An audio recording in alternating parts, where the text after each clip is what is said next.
Kwa kweli ni mafundisho muhimu sana ya kiakhlaq, ya kitabia baina yetu sisi na wazazi wetu, ndugu zetu Waislamu ambao Allah amewafikisha kuwa hai na wazazi wao wakawa wapo, ima wote wawili, baba na mama, au yuko mmoja wao.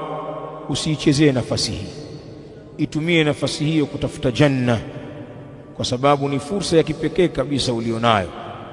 Lakini pia maisha ya dunia yana ladha gani? Kuna furaha ipi unapata wewe ikiwa una neema ambazo wazazi wako haziwafikii? Unaishi katika maskani nzuri, nyumba ya kifahari ya kisasa, wewe na mke wako na watoto wako.